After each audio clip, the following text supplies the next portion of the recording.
Summarizes basically one of the most common reasons people refuse to accept guidance from Allah. One of the most common, not the only reason, but one of the most common reasons. What is it? ذَلِكَ بِأَنَّهُ كَانَتْ تَأْتِيهِمْ رُسُلُهُمْ بِالْبَيِّنَاتِ. That is because messengers came to them, and they continuously came to them. They used to come to them with the clearest arguments, the clearest proofs. فَقَالُوا أَبَشَرٌ يَهْدُونَنَا.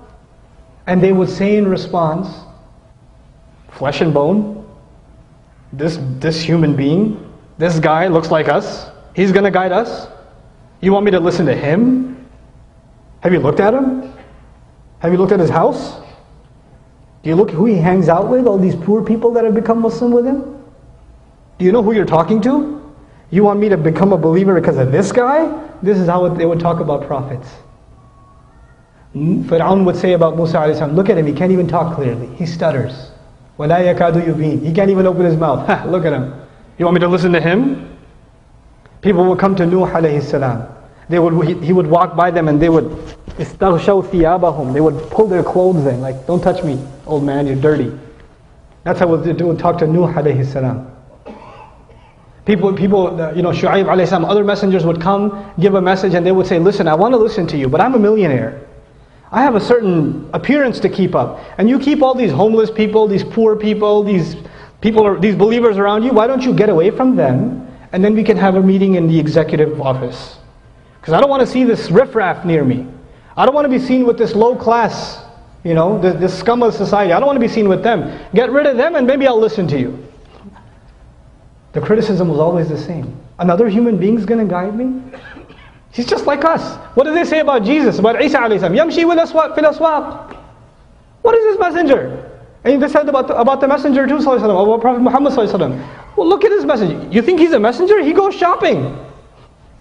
He walks around like everybody else does. He eats food too. I saw him having lunch the other day. How can he be a messenger? That was the argument. In other words, and this is what I'm tying it up with, one of the most common reasons people refuse to accept guidance because they don't see that they're submitting to God. They say, why is there a messenger in between? He's just like me. I can have a relationship with God myself. I don't need a messenger in between. And Allah says that is the very source of arrogance. Iblis was not asked to make sajda to Allah. He was asked to make sajda to Adam alayhi salam, because it was a test of arrogance. He didn't directly show arrogance to Allah. He actually showed arrogance to Adam alayhi salam. He said, he's made of clay. I'm made of fire. I'm better than him. Nobody's going to say I'm better than Allah. But Allah wants to see, are you going to say I'm better than X, Y, and Z? I'm better than these messengers. I don't have to follow them. They're just human beings. They make mistakes. They do this, they do that. That is the very essence of arrogance from the very beginning of creation. From the very beginning. Even Iblis said, Abashar? A human being? Are you kidding me? Have you looked at my resume? I'm going to follow him? It's not going to happen. That is the same exact pride that comes, the mutant of that pride is still among us today. Somebody tries to give me advice. First thing that goes in my head, who are you to give me advice? Who do you think you are? Somebody gives, I'm the khatib today.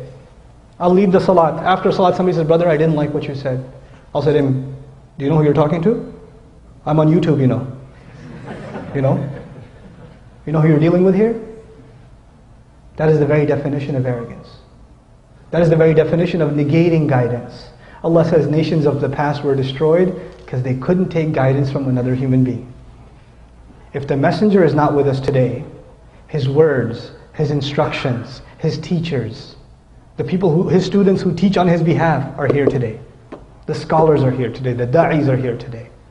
The people of reminder are here today. It could be your father giving you advice. It could be your brother, your cousin giving you advice. But you look at him and say, Dad, you're always saying the same thing. Leave me alone. You don't understand. You tell your son, who are you? You're going to tell me? I used to change your diaper. You don't talk to me. Get out of here. And you can't take advice from your son. This is the same exact thing that keeps people from accepting guidance. Refusal to take advice from others. Because pride gets in the way.